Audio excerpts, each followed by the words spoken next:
Sabe? Sabe aquela sensação incômoda de nervosismo ou ansiedade que parece que surge do nada, assim? Mesmo quando as coisas até que parecem estar indo bem? Uhum. Por que será, né, que isso é tão comum? Mesmo com, sei lá, tantos recursos que a gente tem hoje para lidar com a vida? É uma pergunta que não quer calar, né? Sem dúvida. E hoje, olha, a gente vai explorar uma resposta bem particular para isso, que vem de uma fonte específica lá do passado. Exatamente. Vamos dar uma olhada em trechos de um livro chamado Cristãos Nervosos. Ele foi escrito originalmente nos anos 60 por L. Gilbert Little, que era um médico psiquiatra com bastante experiência na época. Isso. E o livro também inclui um capítulo final de um outro autor, Theodore H. Ape. É um material que circulou aqui no Brasil. Sim, circulou. Mas é fundamental a gente contextualizar, né? Quer dizer, estamos falando de uma obra que reflete uma intersecção muito específica entre psiquiatria, uma certa vertente da fé cristã e o sofrimento emocional. Tudo isso, assim, pela ótica lá dos anos 60. Não é, claro, uma visão atual nem universalmente aceita hoje, mas oferece um olhar histórico interessante, sabe? Sobre como esses temas já foram abordados de forma integrada. Entendi. E a nossa missão aqui hoje é justamente extrair as ideias centrais desse livro específico sobre o que ele chama de nervosismo. Isso. Vamos investigar as causas que os autores apontam, a conexão que eles trazem entre o estado emocional, o espiritual e a saúde física, a tal da psicossomática, e, claro, as soluções que eles propõem. Que são bem específicas, né? Bem específicas, fortemente baseadas na fé cristã e na obra de Cristo conforme interpretadas por eles, claro. Ok, então, vamos desempacotar isso. O ponto de partida do livro é logo uma pergunta, bem provocadora. A psiquiatria, sozinha, ela pode resolver os problemas mais profundos da alma? Olha, a perspectiva do Dr. Little, como está lá no livro, é bastante direta nesse ponto. Ele argumenta que o que ele chama de homem natural, que seria alguém na visão dele que não passou por uma transformação espiritual, né? Certo. Essa pessoa não conseguiria mudar a raiz dos seus pensamentos problemáticos. Por quê? Porque esses pensamentos estariam, assim, fundamentalmente ligados ao eu, ao ego. Então, a busca por paz por meios que ele considera mundanos, tipo sucesso, prazeres, status, essa busca para ele inevitavelmente falharia e levaria ao que ele chamava de neurose. E ele descreve esse nervosismo como algo muito comum na época, né? Diz que afetava uma porcentagem enorme das pessoas que iam ao médico. Exato, prevalente. O quadro típico seria alguém atormentado por medo, ansiedade, aquela preocupação constante. Ele até usa um exemplo de um negociante obcecado pelo sucesso, sofrendo com problemas gástricos, medo de fracassar. Sim, lembro desse exemplo. E para ele, soluções como descanso, sedativos, férias, seriam só paliativos. Por quê? Porque não tocariam na raiz do problema que o livro identifica, que seria a falta de paz na alma. Exato. E aí que tá a distinção crucial que o livro faz, né? A psiquiatria da época, pelo menos nessa visão dele, ofereceria no máximo um alívio temporário. Só temporário. A cura verdadeira, segundo o autor, seria exclusivamente espiritual. Seria aceitar a obra de Cristo na cruz. Isso traria paz à alma e aí sim dissolveria os medos profundos.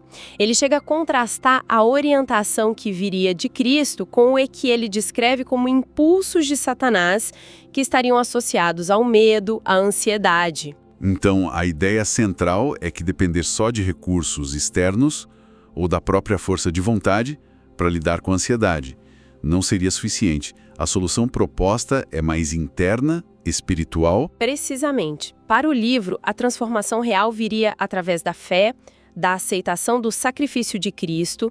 Isso, segundo ele, traria o Espírito Santo, que ensinaria as Escrituras, daria discernimento e capacitaria a pessoa a resistir ao medo, à dúvida. E praticar essa dependência espiritual diariamente seria o caminho para superar o tal nervosismo. Mas olha que interessante. O livro foca especificamente nos cristãos nervosos. Isso soa meio contraintuitivo. Se a solução é espiritual, por que os próprios crentes sofreriam com isso? Essa é uma das questões centrais que o livro tenta responder. Ele reconhece que sim, crentes podem sofrer de ansiedade, de dúvida, de preocupação intensa. Ele até cita uma paciente que dizia temer um desequilíbrio nervoso. Nossa! O autor explica que isso aconteceria quando o crente, mesmo já sendo convertido, passasse a viver pela própria força, sabe? Negligenciando o que ele chama de comunhão diária com Cristo. Seria tipo uma desnutrição espiritual. Uma desnutrição espiritual. O foco sairia de Deus e voltaria para o eu. E como isso se manifestaria? Seria só emocionalmente? Não só. O livro argumenta que essa tensão interna, esse conflito entre o eu e o espírito, causaria tensão física real no corpo. Ah, é? Sim. Dores de cabeça, problemas digestivos, tensão muscular. E quanto maior o medo, maior seria a tensão física.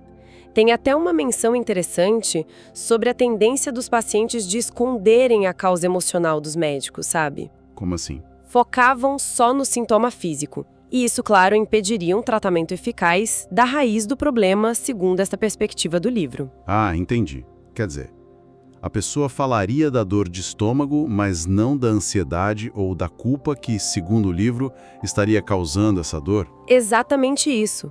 E o livro critica o uso de sedativos ou distrações como soluções, porque para ele, isso só mascararia o problema da alma enferma.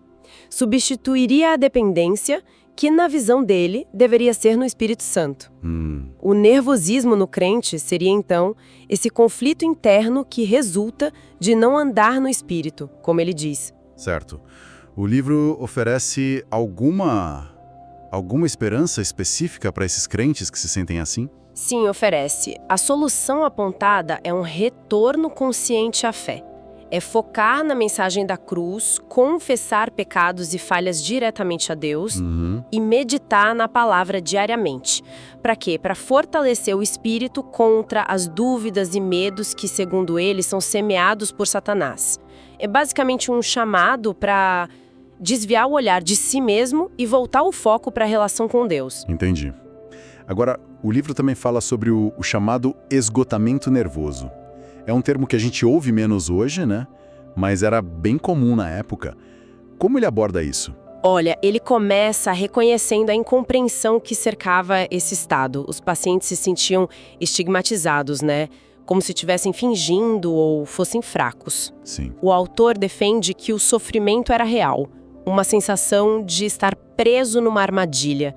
Ele argumenta que isso não surgia do nada, mas se desenvolvia ao longo de anos e que as crises, uma morte na família, um fracasso, eram só o gatilho final, a gota d'água. E ele chega a desafiar algumas ideias que eram comuns na época sobre as causas desse esgotamento? Sim, sim. Ele dedica uma parte a desmistificar o que ele considera concepções errôneas e sempre volta para o argumento central dele, da causa espiritual, né? Quais seriam essas concepções?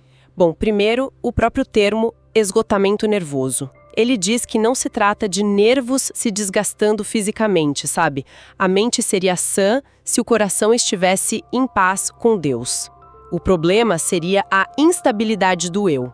Interessante. Segundo, ele refuta a ideia de excesso de trabalho como causa principal. Argumenta que o ócio pode ser tão problemático quanto, e que o trabalho pode até ser terapêutico. A causa real para ele estaria em questões internas não resolvidas, tipo culpa. E a terceira? Terceiro, ele questiona a ideia de que excesso de estudo ou até excesso de religiosidade levariam à insanidade. Ele atribui problemas mentais em pessoas religiosas a possíveis desvios doutrinários, que ele chama de credo sem sangue, ou a conflitos internos não resolvidos, não a fé em si. Ele defende que meditar na palavra e em Cristo traria paz, não confusão. Então, repetidamente a causa apontada não é externa, trabalho, estudo, nem puramente mental, mas algo mais profundo ligado ao estado espiritual e ao tal do eu. Exatamente. A conclusão dele é que esgotamento nervoso seria uma designação incorreta para um profundo caos emocional e espiritual na alma, originado no coração, que não está rendido a Deus. A solução, de novo, seria espiritual. Confessar a Deus, entregar as ansiedades a Cristo, realinhar o coração com Ele. Isso nos leva direto a outro ponto importante que o livro explora: o sofrimento psicossomático. Como ele faz essa conexão entre mente, espírito e corpo? O conceito apresentado é que a pressão contínua do medo, da ansiedade, da culpa, o tal nervosismo, poderia, descarregar no corpo, causando sintomas físicos reais e até doenças. A palavra-chave é psicossomático. A psique, que para ele envolvia alma e mente, afetando o soma, o corpo. Ele lista uma variedade enorme de condições, desde problemas de pele, alergias, até úlceras e hipertensão. Nossa, bastante coisa. Sim, ele argumenta que a preocupação pode envolver o corpo todo. E ele usa exemplos para ilustrar isso. Histórias de pacientes, talvez? Usa sim. Alguns bem vívidos. Ele menciona uma mulher com cegueira temporária, mas sem causa física nenhuma. E que começou quando o marido chegava bêbado em casa. E qual a análise dele? A análise do livro é que ela, por vergonha, orgulho, acabou subconscientemente se recusando a ver a situação. E isso virou um padrão. A cura para ela veio ao reconhecer e confessar esse orgulho. Tem outro caso de uma jovem com lesões de pele por coçar compulsivamente, que ele atribuiu à raiva reprimida contra uma colega e à carga de trabalho. O alívio veio quando ela aceitou a situação e confiou na justiça divina, como ele coloca. Parece então que a emoção reprimida, especialmente ligada ao eu, orgulho, raiva, medo, é vista como o gatilho para esses problemas físicos. O livro argumenta que o eu, ao tentar controlar as coisas ou reagir com emoções negativas não resolvidas, acaba por adoecer o corpo. Ele até critica o tratamento que foca só no sintoma físico. Como assim? Ele dá o exemplo de uma cirurgia para úlcera, que corta os nervos para aliviar a dor, mas não trata a ambição ou o medo que, segundo ele, causaram a úlcera em primeiro lugar. A causa raiz, lá no coração, permaneceria e levaria a outros problemas depois. É uma visão bem integrada, né? Ainda que seja específica daquela época e daquela linha de pensamento. E sobre o medo em si, o livro parece tratar o medo como algo bem central. Sim, muito central. O medo é apresentado como o sintoma básico por trás de quase todo sofrimento nervoso, como ele chama. O autor descreve o processo terapêutico, na visão dele, claro, como uma busca pela raiz do medo. Ele diz que muitas vezes os pacientes apresentariam sintomas físicos ou racionalizações para esconder a verdadeira causa, que o livro identifica como um pecado ou uma desconexão de Deus. Ele faz até uma analogia com Adão culpando a nudez em vez da desobediência. Entendi. E de onde viria esse medo fundamentalmente, segundo o livro? Qual a origem? Olha, ele traça uma linha direta desde o primeiro pecado de Adão. Adão sentiu medo depois de desobedecer. O argumento é que o medo surge da harmonia quebrada com Deus. Faz sentido, na lógica dele. E para o crente, sentir medo seria um sinal de alerta, de que ele se afastou dessa comunhão, de que está confiando no eu e não em Deus, de que está negligenciando a armadura espiritual, especialmente o que a Bíblia chama de escudo da fé, contra as dúvidas lançadas por Satanás. O livro descreve como é estar dominado pelo medo? Como a pessoa se sente? Sim, descreve um estado de aprisionamento mental, sabe? Onde a pessoa está fixada no medo, hiperalerta a qualquer gatilho, interpretando mal as situações, buscando soluções externas desesperadamente. Que sufoco. E com dificuldade de ouvir conselhos ou encontrar paz na oração, na Bíblia, porque a mente está totalmente absorvida pelo eu. E aí o livro conecta diretamente esse estar preso ao eu com estar preso a Satanás. Argumentando que existe uma força espiritual ativa mantendo a pessoa nesse estado. E como sair desse ciclo de medo, então? qual é o caminho proposto? O caminho proposto é bem consistente ao longo do livro. É reconhecer a origem espiritual do medo, a desconexão com Deus. Confessar isso e os pecados associados diretamente a Deus. Certo. E voltar o foco mental e espiritual para a vitória de Cristo no Calvário, meditar nisso constantemente. A psicoterapia, nessa visão específica do livro, ajudaria a identificar como a pessoa se desviou para que a oração e a confissão sejam específicas, mas a libertação mesmo viria da relação restaurada com Deus. Entendi. O último capítulo, que não é do Dr. Lidero, mas do Theodore H. Epp, foca bastante nessa ideia de batalha espiritual, certo? Exato, é isso mesmo. O Epp reforça muito essa ideia de que a vida cristã é uma guerra espiritual constante, contra forças malignas que seriam lideradas por Satanás. Ele enfatiza que os crentes têm recursos divinos, ao poder de Cristo, a armadura de Deus para vencer, mas precisam estar alertas e usar esses recursos ativamente. E ele detalha como Satanás atacaria os crentes especificamente. Quais seriam as táticas? Sim, ele descreve 2 métodos principais. A opressão, que seria uma pressão externa intensa, sabe? Mental, emocional, para desanimar, para tiranizar o crente. E a obsessão, que seria um ataque mais direto à mente, plantando dúvidas, pensamentos impuros, ressentimentos, preocupações, visando controlar o pensamento do crente. Ele até lista vários desses métodos: preocupação, descontentamento, murmuração, imaginações vãs, pensamentos impuros, entre outros. Parece uma visão bem intensa, né, da vida espiritual. E qual seria a defesa proposta pelo Epp contra esses ataques? A defesa é multifacetada, mas o centro dela é a fé ativa. Primeiro, reconhecer que Satanás já foi derrotado por Cristo. Segundo, reconhecer a própria posição em um Cristo, que está fora do domínio de Satanás. Certa posição do crente. Exato. Terceiro, vestir diariamente a armadura completa de Deus, que está descrita lá em Efésios 6. Quarto, reivindicar ativamente o poder do sangue de Cristo e da palavra de Deus. Reivindicar ativamente. Sim. Quinto, resistir diretamente a Satanás em nome de Jesus. E sexto, que ele diz ser essencial: fé. Crer firmemente na vitória de Cristo e na própria autoridade nele para resistir, porque a falta de fé daria vantagem ao inimigo. É uma abordagem que exige vigilância constante, né? E ação por parte do crente. Sem dúvida nenhuma.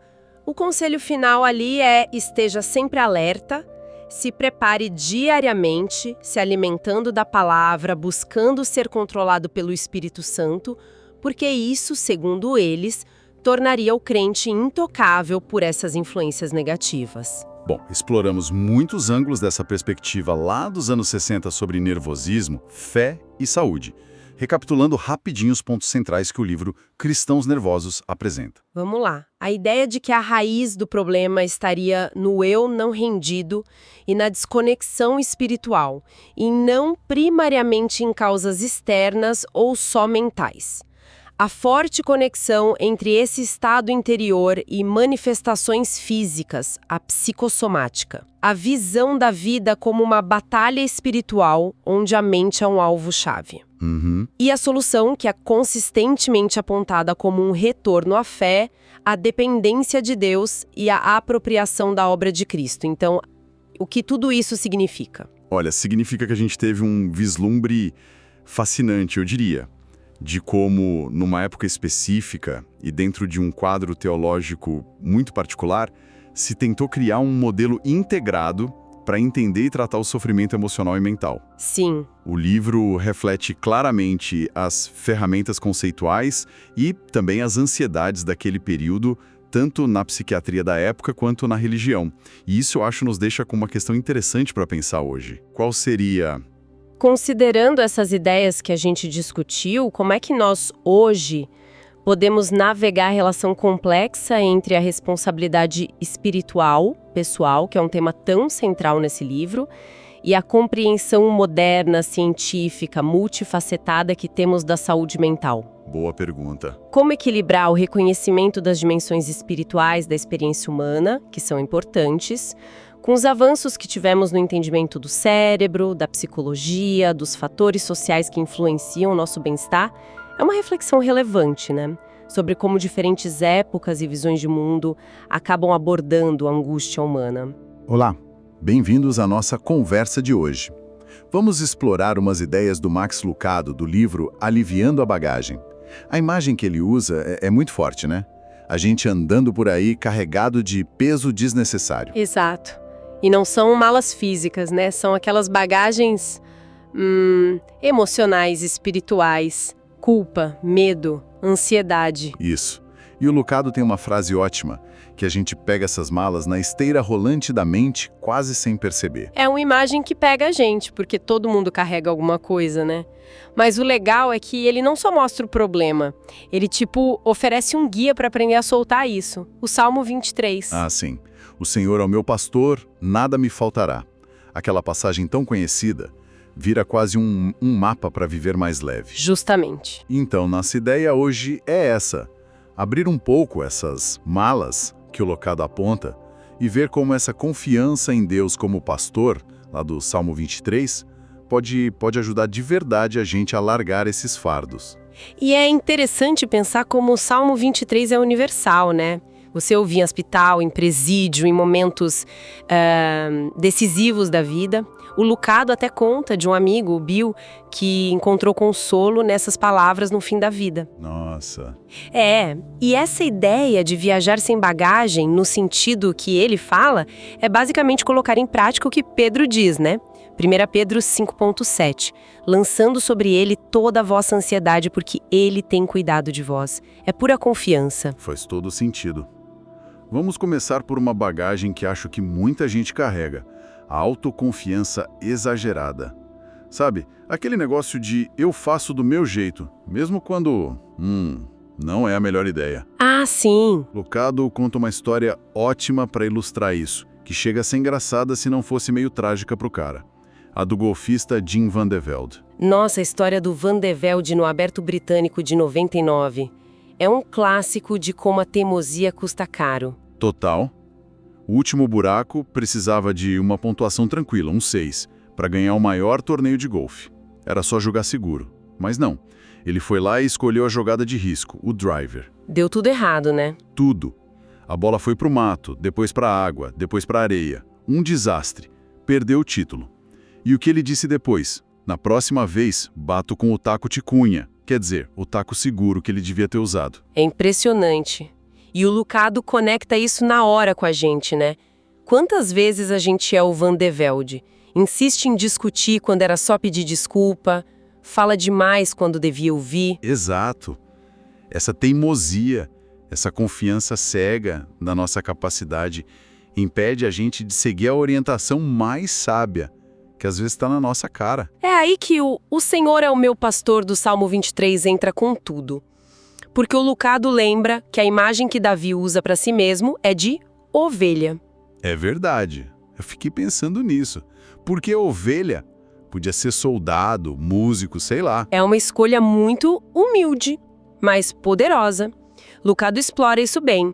Ovelhas, né, tanto na Bíblia quanto na vida real, são vistas como dependentes. Não são famosas pela inteligência, não aprendem truques.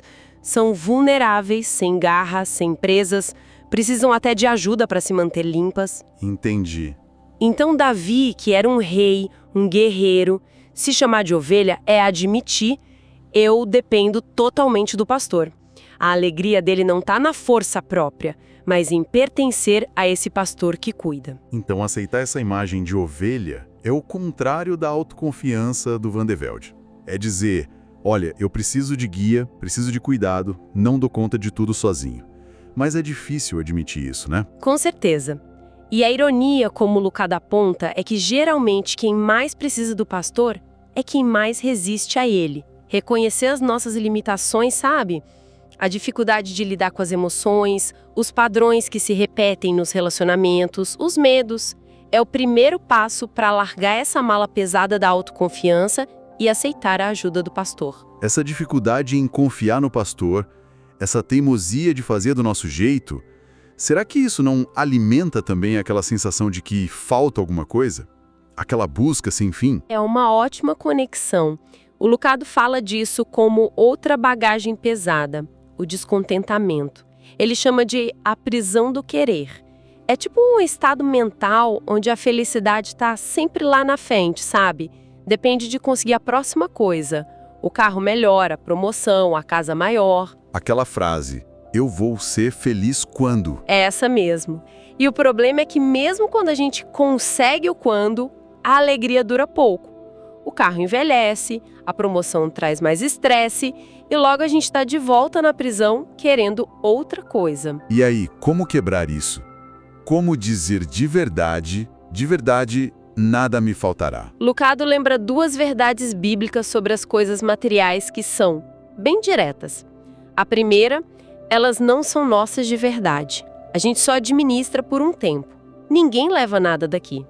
Ele até conta aquela história do contador do Rockefeller. Perguntaram quanto o chefe deixou para trás. E ele respondeu, ele deixou tudo. Eclesiastes já dizia isso, né? A gente sai daqui como chegou, sem levar nada do nosso trabalho na mão. Duro, mas é a real.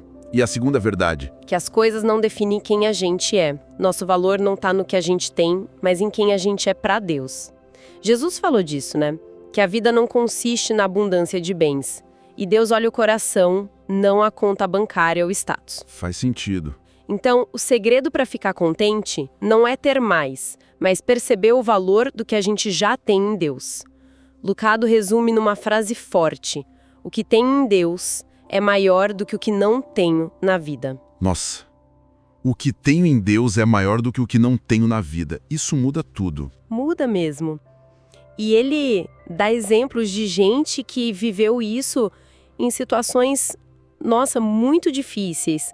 O Doug McKnight, diagnosticado com esclerose múltipla super jovem, perdeu carreira, mobilidade, mas a lista de oração dele tinha mais agradecimento do que pedido. 18 agradecimentos para 6 pedidos. Uau. Ou aquela mulher com lepra em Tobago, com o rosto desfigurado, no meio da dor ela pediu para cantar Conta as Bênçãos. O contentamento de verdade não vem de mudar as circunstâncias, mas de reconhecer que o pastor é suficiente. A graça dele, o amor, a direção, a esperança do céu. Isso basta. Isso me leva para outra bagagem pesada. A preocupação. Aquela mala cheia de e se? E como é que eu vou fazer? Lucado chama de bagagem de aninhagem, sabe? Aquela coisa áspera que incomoda. E que custa caro, né? Ele fala que a palavra grega para ansiedade, merimans, vem de raízes que significam dividir a mente. A preocupação racha nossa atenção, nossa energia, entre o agora e um futuro que nem existe ainda. É verdade. Fora o custo físico, né? Pressão alta, problema de coração. E no fim das contas, como Jesus disse, preocupação não adianta nada. Não aumenta a nossa altura, não adiciona 1 minuto à vida. Mas é tão difícil não se preocupar? O Salmo 23 ajuda nisso de alguma forma prática? Ajuda sim, especialmente ali nos versos 2 e 3. Guia-me mansamente a águas tranquilas e guia-me pelas veredas da justiça. A chave está no guia-me. O ponto do Lucado é: Deus promete guiar, mas Ele dá a orientação e um recurso que a gente precisa na hora que a gente precisa. A ajuda de Deus é oportuna, como diz Hebreus. Não vem antes nem atrasada. Eu gosto daquela analogia que ele usa do pai que só entrega a passagem de avião para o filho na hora do embarque. Exato. Deus faz parecido com a gente. Ele dá a força para hoje, a sabedoria para a decisão de hoje. Lembra da promessa de Jesus para os discípulos, que não precisavam se preocupar com o que dizer, se fossem presos, porque o Espírito daria as palavras na hora. Lembro sim. Ou o maná no deserto. Era dado todo dia, só o suficiente para aquele dia, tirando a véspera do sábado, claro. Tentar guardar para amanhã ou se preocupar com o recurso de amanhã hoje só gera ansiedade. Então o foco tem que ser no hoje. Basicamente. Lucado cita um médico, Sir William Osler, que falava em viver em compartimentos diários estanques. Fechar a porta para o passado, que já foi, e para o futuro que não chegou.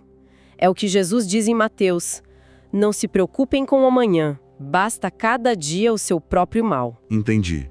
Usar a força de hoje para os problemas de hoje. Isso, confiar que o pastor vai dar força de amanhã, amanhã. Falando em passado e futuro, tem outras duas malas que andam juntas e prendem a gente. A culpa e a vergonha. Culpa pelo que a gente fez, vergonha por quem a gente acha que é depois disso. Lucado descreve a culpa como um peso. Esmagador. É um fardo que afasta a gente da presença de Deus, né? Ele usa a metáfora de uma festa na casa de Deus. Para entrar tem que estar arrumado, justo. Só que a realidade, como Paulo diz em Romanos, é que não há um justo, nenhum sequer. Ninguém está arrumado por conta própria. Exato. Ele compara com a mãe dele exigindo o quarto perfeito. O padrão de Deus é a perfeição dele, e a gente não chega lá sozinho. E como a gente entra nessa festa, então? O Lucado tem aquela analogia da troca de biscoitos, né? Simples, mas profunda. É ótima. Ele conta que foi numa festa de troca de biscoitos na igreja, mas ele não sabia cozinhar. Não tinha nada para levar, tipo nenhum ingresso. Daí ele admitiu isso, e uma senhora da igreja muito generosa deu uns biscoitos dela para ele poder participar. Que legal. Ele entrou na festa não pelo que ele fez, mas pelo presente, pelo trabalho de outra pessoa. É uma imagem clara da graça. Com certeza. Aponta direto para a troca celestial. Jesus, que era justo, sem pecado, tomou a nossa culpa na cruz, o justo pelos injustos. Deus oferece para a gente a justiça de Cristo, a roupa limpa que a gente não tem. Por isso o Salmo 23 diz: guia-me pelas veredas da justiça por amor do seu nome, não por nossa causa, mas por causa dele. E essa vereda leva direto para a cruz, onde a gente pode deixar a mala da culpa. Exatamente, mas e a vergonha que fica, mesmo depois do perdão? Aquela sensação de estraguei tudo, não sirvo mais para nada. Isso pega. Lucado trata disso de um jeito muito sensível, usando a história de Pedro, aquele apóstolo que prometeu ir até a morte com Jesus. E negou 3 vezes. Exato. A Bíblia fala do choro amargo dele. E depois que Jesus ressuscita, onde a gente encontra Pedro? De volta à vida antiga, pescando, talvez achando que não tinha mais lugar para ele, paralisado pela vergonha, sabe? E a cena na praia, depois, é muito forte. Totalmente redentora. Jesus não chega cobrando. Ele prepara a comida. Peixe na brasa, pão, um café da manhã ali na praia, e convida Pedro e os outros para comerem com ele. Nossa! Isso conecta direto com o Salmo 23, verso 5. Preparas uma mesa perante mim na presença dos meus inimigos. Ali Jesus restaura Pedro publicamente, na frente de quem fosse o inimigo, Satanás e os outros que viram a queda dele, ou a própria consciência culpada de Pedro. É um acolhimento radical. A ceia do Senhor para muitos cristãos é esse lembrete constante. Vem como você tá, tem lugar na minha mesa. Que alívio pensar nisso. Isso me leva para a última bagagem que a gente separou. A dúvida. Que muitas vezes vem misturada com uma saudade, um sentimento de não pertencer. Aquela dúvida que fica. Será que Deus se importa mesmo? Ele está aqui. A história do Eric Hill que o Lucado conta é de partir o coração. É uma história que mostra o quanto a gente pode se perder e o quanto o amor de Deus é teimoso nos buscar.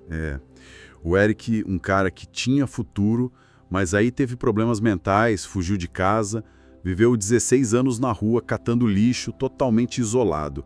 Quando acharam ele, já estava com câncer terminal. Um advogado conseguiu achar a irmã dele, a Deb, pela internet. E o reencontro não foi fácil, né? Nada fácil. A Deb foi até lá, mas ele nem reconheceu ela. Foi indiferente, até meio hostil. Mas ela não desistiu. Ficou meses cuidando dele, visitando, mostrando amor, só porque ele é meu irmão. E aí, pouco antes dele morrer, a conexão aconteceu. Ele reconheceu ela. Que história! E o Lucado usa essa persistência da Deb como um espelho da busca de Deus por nós. Mesmo quando a gente está perdido, confuso, duvidando, até hostil, Deus não desiste. Ele continua nos buscando com amor. É verdade. E isso leva a gente para o finalzinho do Salmo 23, o verso 6. Certamente que a bondade e a misericórdia me seguirão todos os dias da minha vida. Vamos desmembrar essa frase. Certamente. Por que essa certeza toda? Vem de quem Deus é. Ele não muda. As promessas dele não dependem do nosso humor ou das circunstâncias. Tiago diz que nele não há mudança, nem sombra de variação. A bondade e a misericórdia, Lucado descreve como se fossem 2 cães pastores atrás da gente. A bondade dando o que a gente precisa, a misericórdia perdoando quando a gente erra. Todos os dias da minha vida. Uma constância incrível. E essa parte me seguirão. Parece que Deus está ativo nisso. Muito ativo. Não é um Deus parado esperando a gente voltar. É um Deus que vai atrás. Pensa em Deus procurando Adão e Eva no jardim. Onde você está, seguindo Moisés no deserto, indo atrás de Jonas até dentro do peixe, encontrando os discípulos na tempestade, buscando Pedro na praia depois da negação. É um Deus que nos persegue no melhor sentido da palavra, com um amor que não cansa. Já totalmente aqui, essa vontade de algo mais, a saudade não é um problema, é um sinal. Um sinal. Aponta para o fato de que aqui não é nosso lar definitivo. Ele usa outra analogia. Quando ele quis adotar uma cachorrinha, a Molly, ele preparou a casa para ela antes mesmo dela chegar. Deus fez o mesmo por nós. Filipenses diz que a nossa cidadania está nos céus. A saudade é tipo uma bússola interna, apontando para casa. Como aquele periquito ou putzi que mesmo perdido sabia o endereço de cor, a gente teria um endereço eterno gravado na gente. Exato. Eclesiastes fala que Deus pôs a eternidade no coração do homem. Até o envelhecer, Lucado sugere, pode ser parte do plano de Deus para a gente ir se desapegando daqui e se preparando para o lar eterno, como um bulbo de tulipa que parece morrer no inverno, mas é para florescer na primavera. Interessante. E a promessa final do Salmo 23, e habitarei na casa do Senhor para todo o sempre. É a resposta para a dúvida e para a saudade. É a festa de boas-vindas que espera a gente. Uau! Então, resumindo a nossa conversa, o convite do Lucado com o Salmo 23 de guia é para a gente reconhecer essas bagagens que carrega à toa, a autoconfiança que isola, o descontentamento que prende, a preocupação que paralisa, a culpa e a vergonha que acusam, a dúvida que distancia, até a saudade que inquieta, e entregar tudo para o pastor. Sim. Ele até conta que uma vez dormiu de cansaço no Museu do Louvre, de tanto carregar coisa. O risco é a gente passar a vida assim, meio cochilando debaixo do peso. E é muito importante lembrar que largar essas malas não é uma vez só e pronto. É um processo, né? A vida acontece, os hábitos voltam. A gente vai se pegando a mala da preocupação de volta ou da culpa. Verdade. A instrução do pastor que está ali no Salmo é simples. Larga de novo. Confia mais uma vez. Volta para as águas tranquilas. É um convite constante para viver mais leve, né? Como Jesus disse em Mateus: Vinde a mim, todos os que estáis cansados e sobrecarregados, e eu vos aliviarei. Exato. E fica talvez uma reflexão para quem está nos ouvindo. Se a bondade e a misericórdia de Deus realmente nos seguem todo dia, como é que a gente pode treinar o olhar para perceber essa perseguição de amor, especialmente nos momentos difíceis, nos vales escuros? Boa pergunta. E o que mudaria no nosso dia a dia se a gente internalizasse de verdade essa ideia de que somos peregrinos, só de passagem, a caminho de uma casa para sempre? Como isso afetaria as bagagens que a gente escolhe carregar hoje?